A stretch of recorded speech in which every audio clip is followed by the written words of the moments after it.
Lesson 11 is action-packed. Well, we're going to look at three things in Lesson 11. First part of Lesson 11 is actually modal verbs. We've already looked at modal verbs, and I did warn you earlier we're going to look at them again. So this is modal verbs part 2. And then we're going to look at time clauses and relative clauses and how they are linked in with modal verbs. So really, the whole lesson is about modal verbs. In an earlier lesson, we looked at modal verbs in detail.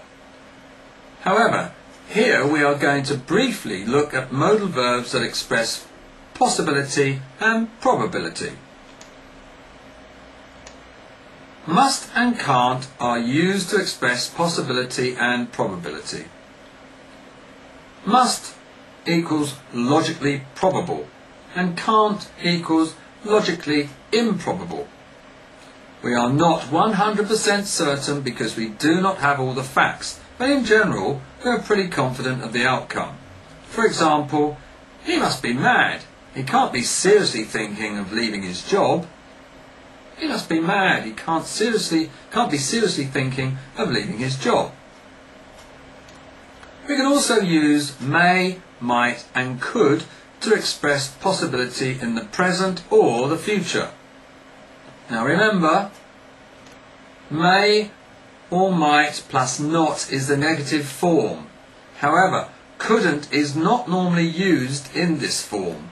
For example, they may not come because the weather's bad. They may not come because the weather's bad. Or, second example, take a torch with you. It might be dark down there. Take a torch with you. It might be dark down there. And the third example, she isn't answering the phone. She could be in the bath. She isn't answering the phone. She could be in the bath. We use will to express what we think is true about a present situation. We base our thoughts on what we know about someone or something. Let's take a look at an example of this. I'll answer the phone. It'll be Emma. She said she would ring around now. Now let's have a look at will plus some time clauses.